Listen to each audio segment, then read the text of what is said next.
work session to order. And I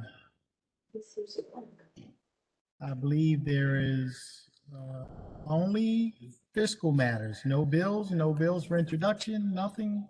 So all we have is fiscal matters. And I'll start with one, contract with Tow Environmental. It's a fiscal matter. All we have is 5 fiscal matters. Anybody going to testify on any of these fiscal matters? Yes, sir. Everyone is on the WebEx, Mr. Chairman. Okay, so I'm assuming that Deb Schindel? Yes, sir. I'm here today and I can testify on 3 of them. Okay, Awesome. Mr. Chairman, I'm also here to testify on the first contract. all right. Well, let's start with number 1.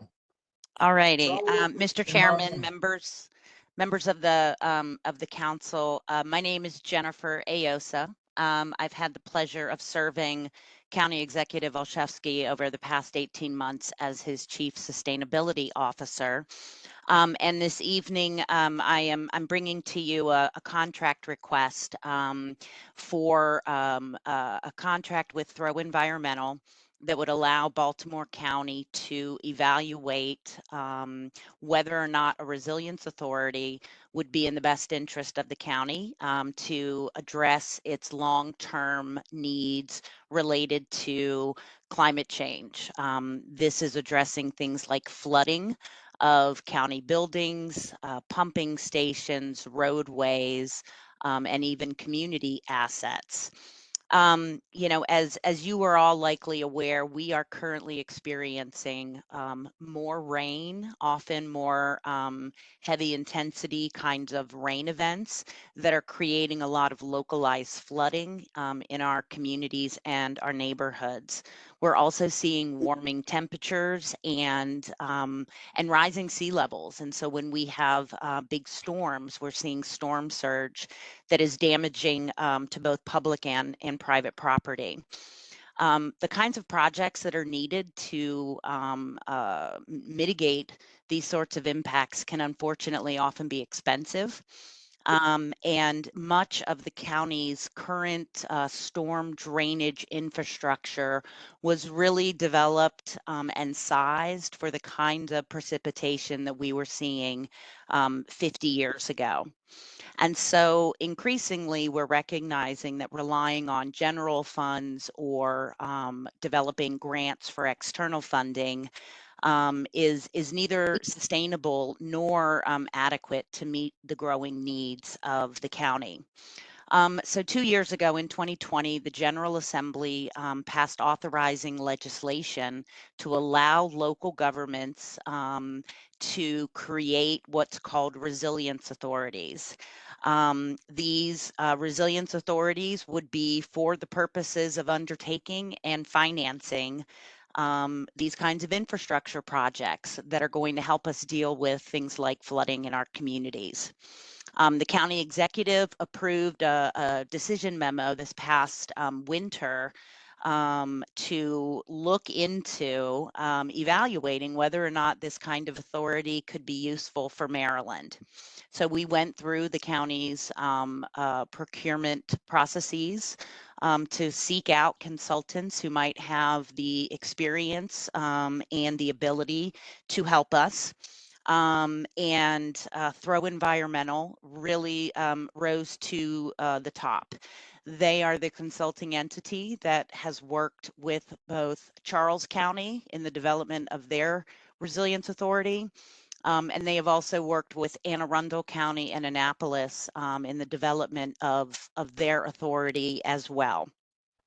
And so before you this afternoon is a proposed contract for $250,000 to work with Throw Environmental over the course of the calendar year 2023 to evaluate what the programmatic needs and the funding opportunities may exist in Baltimore County to help us develop long-term revenues to address these infrastructure needs. I am happy to answer any questions that you all may have about the contract or the work that we would hope to accomplish under it. Any questions or comments from the members? Mr. Chairman. Yes. Yes, thank Councilman you, Mr. Chair. Thank you very much. Very quickly, Jen, the current stormwater management regulations, laws that are effective in Baltimore County today, are they based on projected rainfall from 50 years ago, or are they more recent numbers? Unfortunately, Councilman Catch, they have not yet been updated to truly reflect the kinds of rain events that we're seeing now. The Maryland Department of the Environment is actually undertaking a process to update that precipitation data, but it has not yet happened. And so our stormwater regulations now rely on what we know is older information. Will we be, as a county, trying to update our stormwater management requirements? I think of Ellicott City. I think of the overdevelopment around Ellicott City, which contributed or probably caused the terrible flooding and the remediation efforts, which are very expensive and quite well, vast. So, does the county plan to address stormwater management in the near future? It seems like we need to. I cannot speak directly to that, as that is would be within the Department of Environmental Protection and Sustainability. But my understanding is that the Department of Environment at the state level will be updating the treatment requirements based on the work that they're doing now to update precipitation. And so based on what the Department of Environment develops, the county may in fact have to make some adjustments to our own program, but it would be at the direction of the state. Have any other jurisdictions updated their stormwater management requirements to reflect the increased rainfall? Have they done that already, or are we all waiting for the state to act, which concerns me greatly? Well, unfortunately, I believe that most jurisdictions are waiting for the state. Okay, thank you. You're welcome. Any additional questions or comments from the members? Yes, Mr. Chair. Councilman Patoka? Thank you. Jen, just a couple of questions. One is, does this consultant, this vendor, look at both the operation, the capital infrastructure of our stormwater system, and then also the maintenance? So, for example, clogged storm drains. That's question one. Is it looking at it comprehensively, both on how much water we can handle based on current rainfall and then projected rainfall from climate change?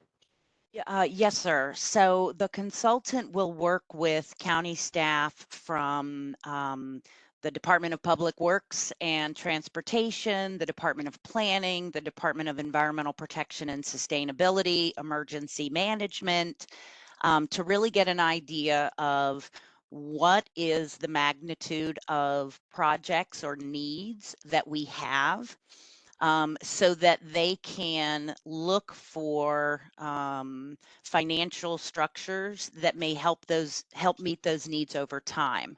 Certainly, maintenance is an ongoing challenge for all of our infrastructure, and so as we identify that as an ongoing challenge, that can be something that they also look at providing funding for. Okay. The reason I ask is a lot of our constituent requests come from storm drains that are either blocked or either collapsing because they've been blocked for a significant amount of time and begin to fail. Yes, sir. Then the other really difficult question, I don't know if the consultant has the ability to do this, is to, we know that there's climate change and we're getting warmer and that's creating more severe storms. That's one piece of our challenge. Secondary piece is the amount of impervious surface we add to our county. And so I don't know exactly how you get to that point, but do we begin to evaluate our current level of impervious surface, what open space we create, and what new land becomes impervious, and then creates a change in the velocity and flow of water and rainfall. So I understand your question. I think the answer is the consultant will not be necessarily looking at policy changes in terms of how the county operates or authorizes development or redevelopment. What they'll really be doing is helping us to quantify our need for funding based on what we know currently, which are things like how many miles of roadway are flooded during certain size storm events. And so they'll really help us think about how we secure reliable funding to help us meet these needs. But I don't believe that they will really be looking at impervious surface thresholds or things like that. A difficult challenge. I guess we can look at our historic flooding areas, how that has changed. It's like 10 years ago, what areas would historically flood, what floods today, and then what's projected to flood 10 years from now.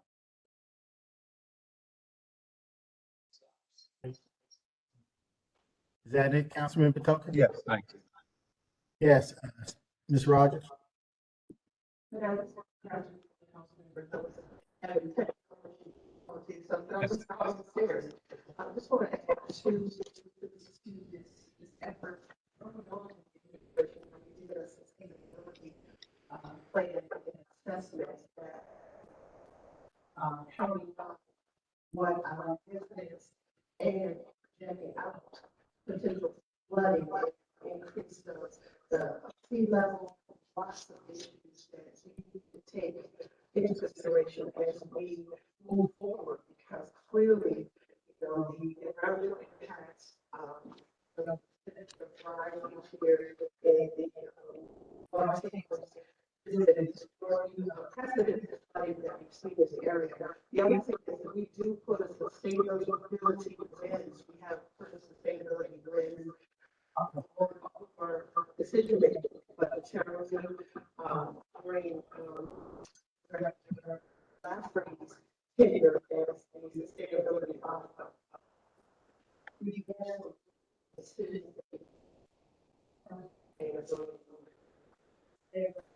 Also, states of all of our countries, deliberations, to the budget deliberation with the sustainability officers,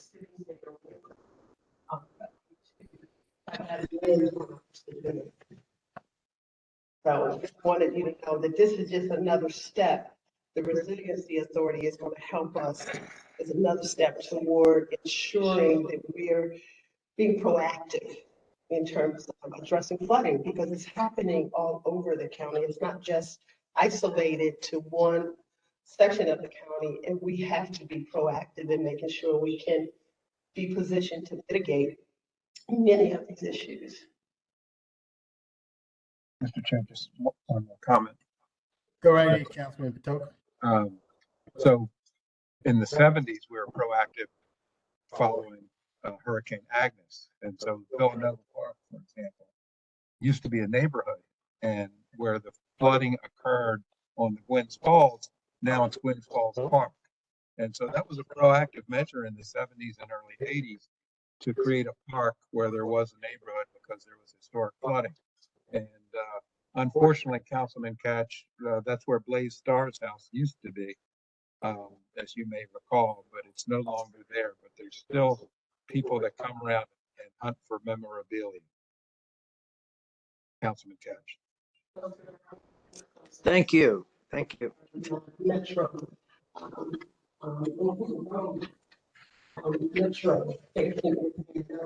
them moving the house literally taking them away on trailer because I live up on Scottsville Drive. So I visually saw that myself in the 80s. Okay, Mr. Chairman, Councilman Marks. thank you very much. I'm just, I hate hearing this echo. Everybody, everybody to really mute yourself Yeah. except for the person talking. Okay, thank you. I'm just going to play devil's advocate here. I'm not minimizing the impacts of climate change. My new district is a waterfront district. But in previous years, going back my 12 years on the council, we've done reports that sit on shelves. We haven't moved any further on the water authority, which a lot of us think should be a priority. This will not sit on the shelf, correct? This is something the administration would seriously like to get done over the next term, correct? Yes, sir. And Okay. if I may, I would say that Yeah.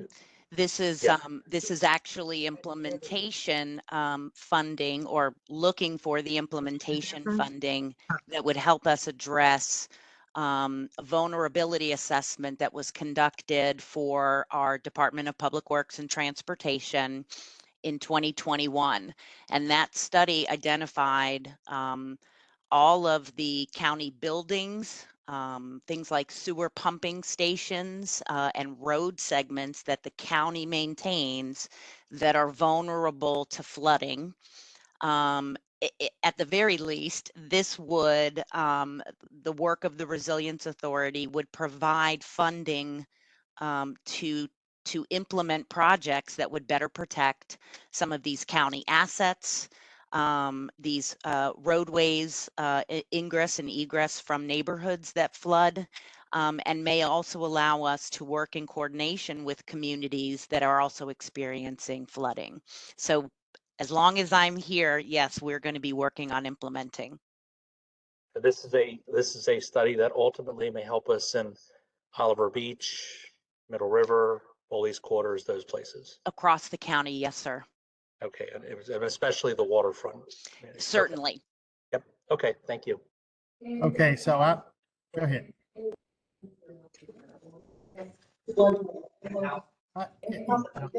This is a comprehensive way to look at what direction the county should go proactively, because we know what's occurring. The data from the original sustainability study showed us things that we now have to be proactive to work on. The proposal for the Resilience Authority will help us to be proactive. Okay, so I do have a question because I'm really confused now.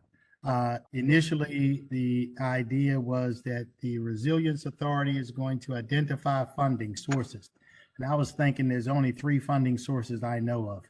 There's the citizens of Baltimore County, there's the citizens of the state of Maryland, and there's money that comes from the federal government. So there's the money, unless there's some other source that I don't know. And a minute ago, I thought you said the Resilience Authority is going to fund some projects. And I guess for me, I'm just thinking, like, I'm listening to this and I'm thinking, anybody that's been here for a while, we have people that work in public works. We know what roads flood when there's a heavy rain. We know how many inches of roadway we have. We know how many pumping stations we have. What exactly is this Resilience Authority going to do again for $200,000? Yes, sir. So, and I apologize if there's been any confusion. What the contract is for is to bring in a consultant to help us identify funding sources beyond those three sources that you just listed and evaluate what kind of structures may help us better address the long-term fiscal needs. What we anticipate coming out of this work with these consultants would be a definitive list of financing, fees for service. There are any number environmental impact bonds. There are more innovative options for funding infrastructure, especially environmental infrastructure, that we may not readily know about or know how to take advantage of or how to structure long term. These consultants have expertise in this kind of financing, building these financing structures that hopefully will result in the county saying, yes, we want to establish a resilience authority to help us pursue these innovative funding opportunities. Okay. Mr. Chair? Any additional questions? Yes, sir. Yes. Thank you, Mr. Chair. Jen, so some of these financing mechanisms that you've mentioned, would we need a resilience authority in order to attract those types of grants and bonds that you had mentioned?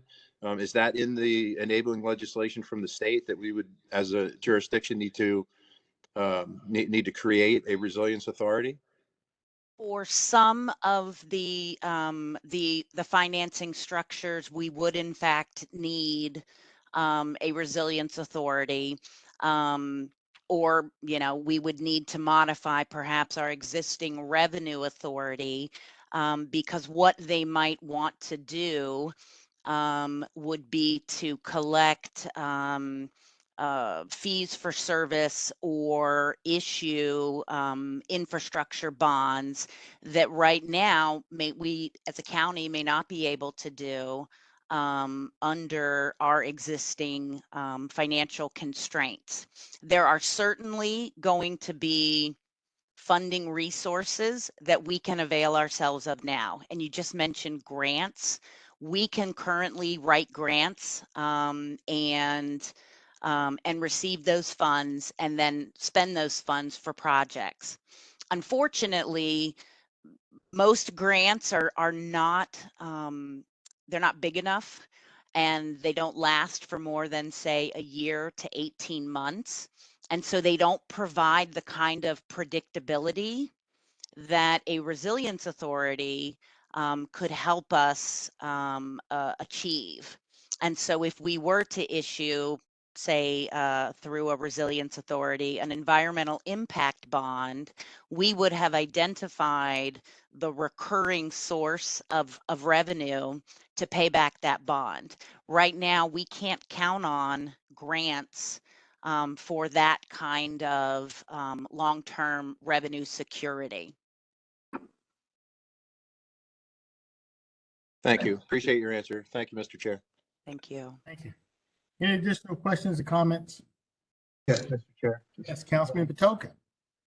One of the things that we did 4 years ago is, as a council and governing body, is we looked at impact fees. And that was a source of funds for to address the impact of development. And so if we determine that if you create additional impervious surface, then it has an impact on stormwater. I wonder if the consultant, I'm thinking out loud, and maybe Jen, if she wants to comment on this, if that's something the consultant might look at and advise this council. Are you suggesting another rain tax? I'm not suggesting I'm not suggesting a stormwater mitigation fee. I'm suggesting that the consultant advise us if there's additional impervious surfaces that changes the flow and velocity of water, who's responsible for Candidly, Councilman, I think that the consultants would be happy to engage with you and any members of the council if you have ideas related to potential revenue streams that they could look into and provide you with, with information and feedback. I'm sure they would be happy to do that. Thank you. Thank you, Mr. Councilman. Chairman. Yes.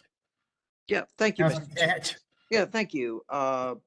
Jen, does the county currently have any remediation projects that are in the pipeline?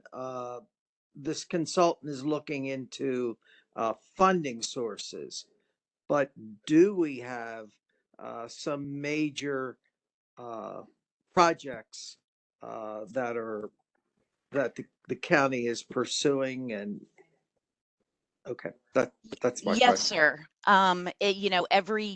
Every year through the budget process, the Department of Public Works and Transportation storm drain section receives funding, and they allocate those funds for everything from drainage, maybe pipe rehabilitation or enlargement.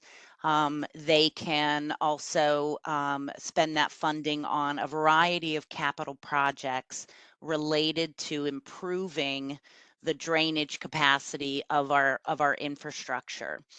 I think the reality is that those projects are in the grand scheme somewhat small, and they may be very impactful in a very local area.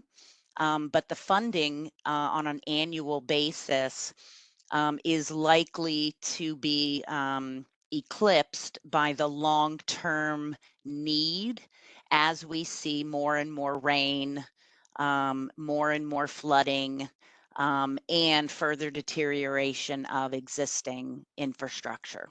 So the plans are for basically short-term issues, not for long-term solutions to the flooding issues.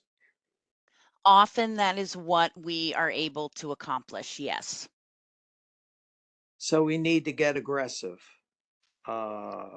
with this. And as Councilman Patoka talked about the pervious surfaces, there's no doubt that the stormwater management requirements over the years have gotten stricter, but from what you're saying is they're not up to date enough. So whenever there's a new development, it's probably the stormwater management requirements are probably not adequate at this point.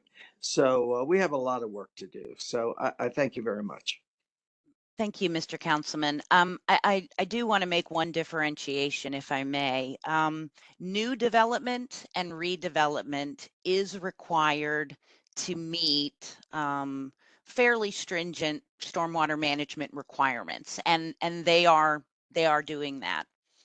Unfortunately, in a lot of the areas of the county where we see flooding, they are older communities, perhaps residential communities where there is not a lot of development or redevelopment.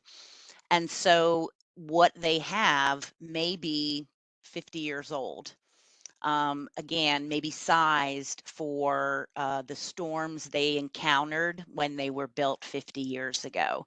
So there are two different sides of the stormwater challenge, if you will. But you had said earlier that our current laws regarding stormwater management are not based on the anticipated rainfall. So therefore they may be stringent, but they're somewhat out of date. Yes, they are Okay. not, they're not looking prospectively at the rainfall we expect in the future. Yes, sir. Okay. Thank you. Any additional questions or comments from the members? Going once, going twice. Okay. Thank you very much, Jen. We will move on to Thank you. another contract with the Hunt Valley Master Tenant Agreement with Major John McCann.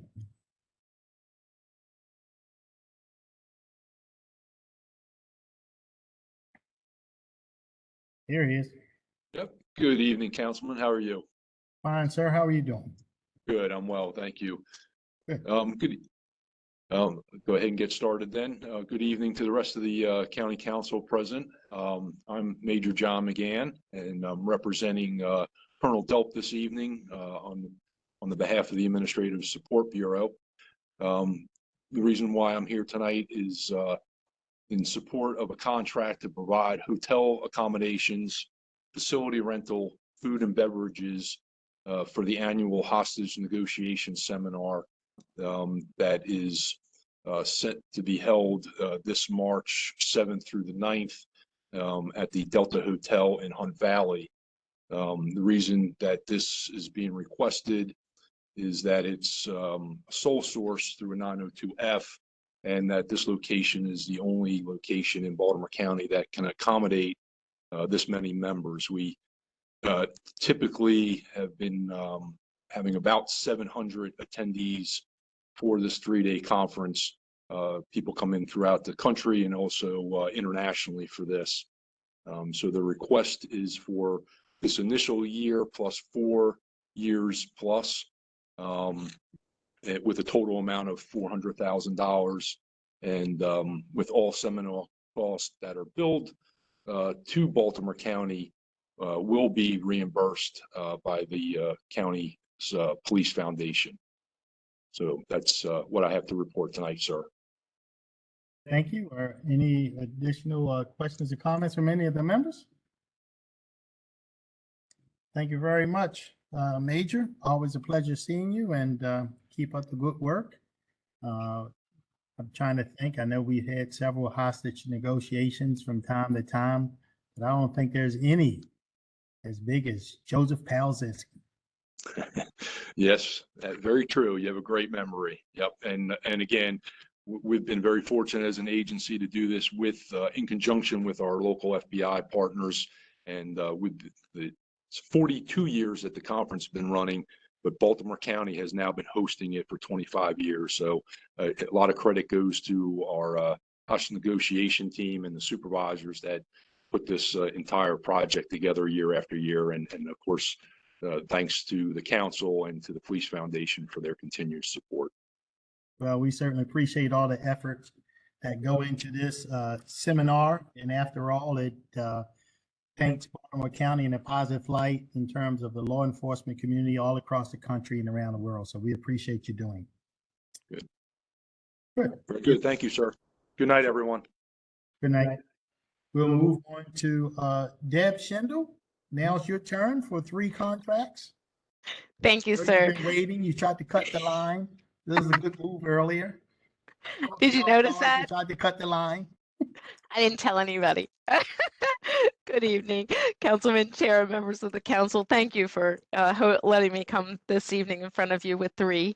The first one is the administration is requesting an approval for an agreement for Fidelity Engineering.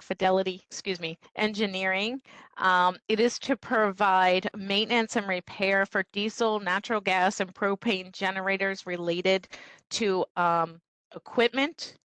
And in no event shall the total compensation paid to a contractor in the sum of $816,500 for the entire life of this contract. It is only a 1-year contract with 4 one-year renewals.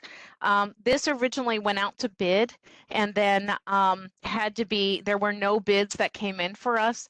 So it had to be negotiated based on the previous vendor who had the contract. And therefore, it was negotiated with purchasing. So we also share this contract with utilities and DPWT because they also have generators that they maintain. I'm glad to take any questions on this contract if you have any this evening. Any questions or comments from the members? No, I guess we can move on to our,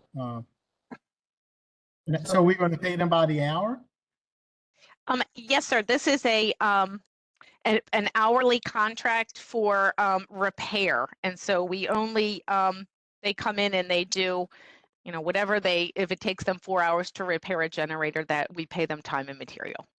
But we maintain our generators in terms of maintenance, changing oils, running them every week or whatever. Yeah, we do the running of them and testing of them. Any major repairs goes to this contract.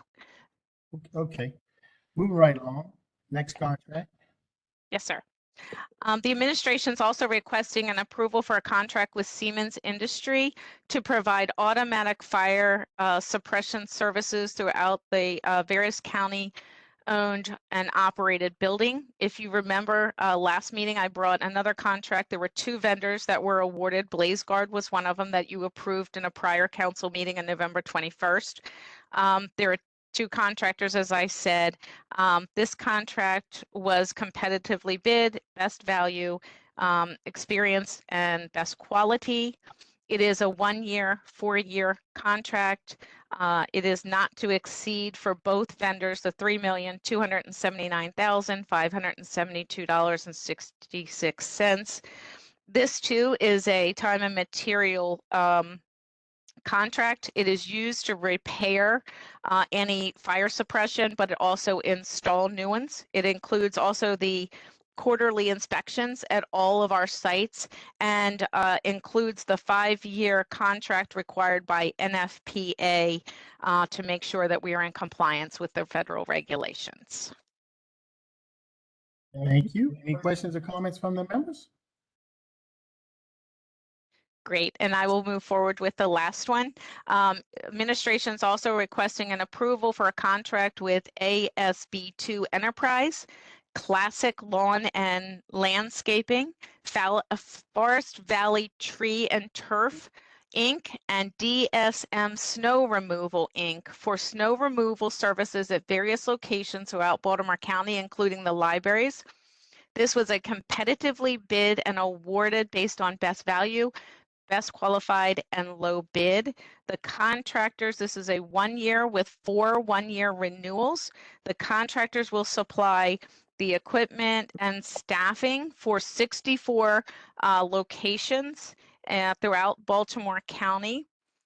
And I do want to mention that that ASB2, one of the vendors that was being awarded, is a minority contractor, and that Forest Valley is also going to be using a subcontractor to help support them as a minority contractor.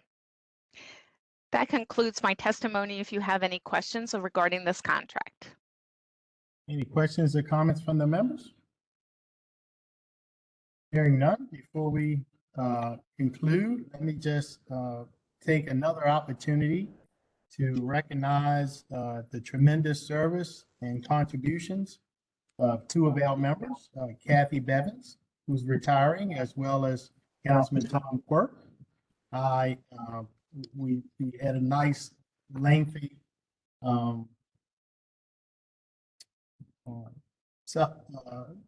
conversation last meeting, thanking you for your service. I just want to do it again. And this will be your last time on the dais, unless you, of course, get reelected and come back. You're always welcome to come back. The door will always be open. But I wanted to give you both an opportunity to share some comments with us and say whatever you like, because we really, it's been my honor to serve with you. I really, really appreciate all the work and dedication you both put into this job. It's not easy for any of us. And you guys did a wonderful job and made tremendous contributions to the county. The county's better off because of your service. And I'm going to miss both of you. And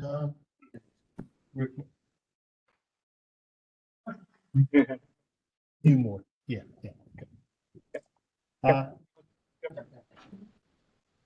Sure. Please, sir.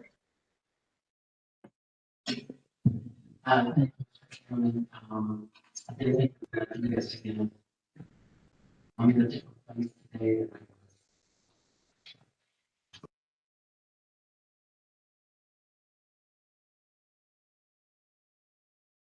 thank all my colleagues again and everyone that's worked on the county, on the floor, on the county council floor, our administrative staff and our auditor's office.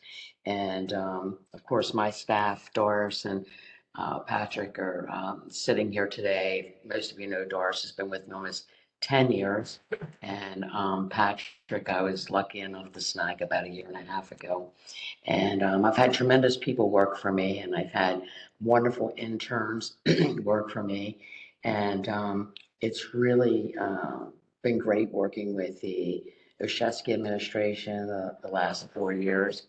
We've gotten so much accomplished. But over the last week, I've been writing little notes to all my community association presidents and board members and things like that. And it really hit me today that there has been so much work done within our communities and on our boards and commissions and all the things that make the county work in a positive way. So, I've got about 19 years with the county, a few years before I came into elected office. And it's been a hoot. It's been a real ride. I've had so many wonderful opportunities that I never thought I would ever have in a lifetime. And just being surrounded by people doing tremendous things and having the opportunity. I was thinking about all this last night, and I guess it was 2016. I had over 50,000 people vote for me in the congressional district to send me to the Democratic National Convention. And that was a thrill of my lifetime. It didn't end up the way I wanted it to, with who became president. But to have those 4 days in Philadelphia with like-minded people who were really all wanting the same thing for this country and our communities, it was just a thrill of a lifetime. And I've had so many other opportunities as well. So it is a hard job, Julian. It's a hard job. It has a lot of challenges. It also has a lot of satisfaction and to see so many people in Baltimore County who are willing to give of their time and talents without a salary. We get paid, but the people that don't get paid and they work tremendously hard for their communities and to help us. It actually makes our jobs easier when we have all these folks that want to chip in and make their community safer and they just want to look out for one another. So it's been a huge learning curve for me over the years. I never came into this job acting like I do anything, that was for sure. So it's been a huge learning curve, and I have so many people to thank along the way that have helped me. The people sitting up on this dais, whether we've always agreed or not agreed or gotten along, I respect each and every one of you, and all the ones that came before you. So thank you. I appreciate it. So,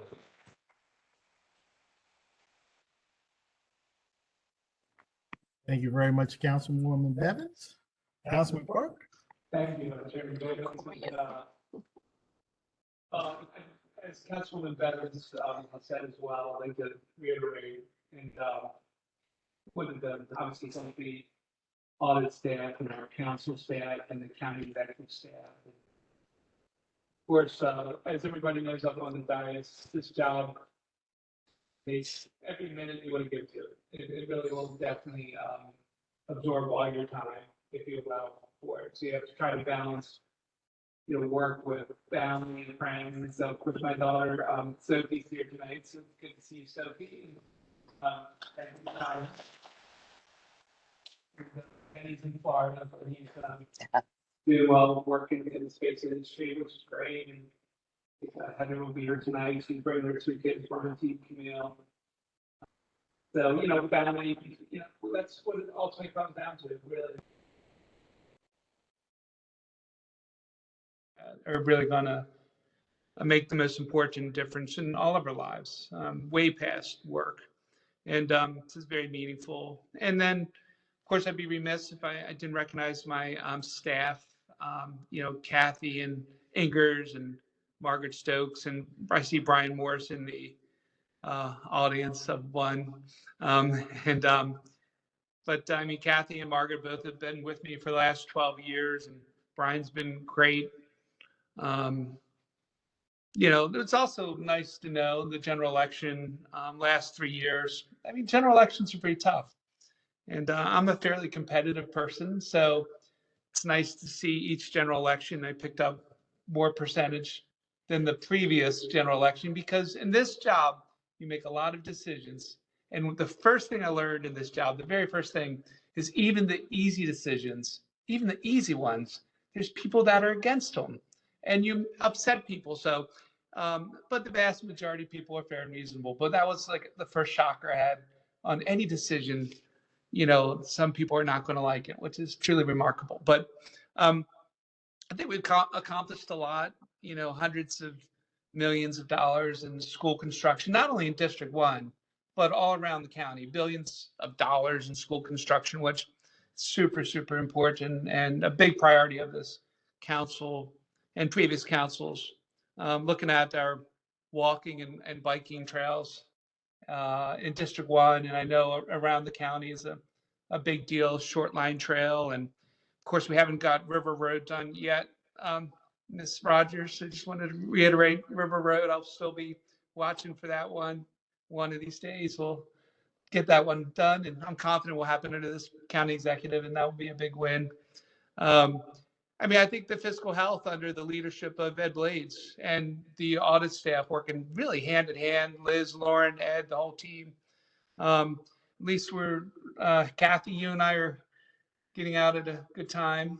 The fund balance is strong, and it's going to be a lot of pressure on that fund balance in the next couple of years. So I would caution the council that it's very limited. It seems like a lot, but it can go quickly. Believe me, it can go quickly. So you want to guard that and listen to whoever the new budget director is. When they say no, stand with them, because it's going to be a tough one to balance. There's no doubt. And but it's been an honor and a privilege to serve in the council the last 12 years.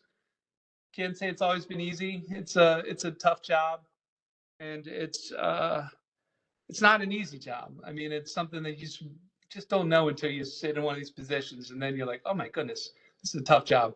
And but I think that the county's in a strong position. Fiscally, we're looking good, so it's a good time to rotate off. And I think term limits are important. I think everybody taking a turn and then letting new people come in, I think it's healthy for the system over time. And it's good to also have veterans. I mean, it's also good to have veterans on the council as well. And I know Councilman Marks will be our senior veteran on the council soon enough, and it's good stuff. And then I just wanted to wish good luck also to Councilman-elect, I guess would be called, Mike Ertel, who's in the audience. I know Pat Young is already sitting at my old desk in the office, and so I want to wish both of them good luck, and the council and the county executive good luck. It's budgeting is a never-ending daily battle, and it is never won. It's always just fought every single day. And sitting on the council or sitting in the county exec's office, you have incredibly scarce resources, and you have unlimited demands on those taxpayer dollars. And so how we appropriate those and how do we prioritize those, it's not easy. It's not easy. So I do want to wish everybody good luck, and keep our AAA status strong and our fund balance is healthy, and watch how we spend every dollar. Thank you very much. Appreciate it. Well, I want to thank everybody for, Ed, when is your last day? December 30th. December, we got a little more time for you. A little more time. Okay, everyone, anything else before we leave? All right, we're adjourned. Thank you very much.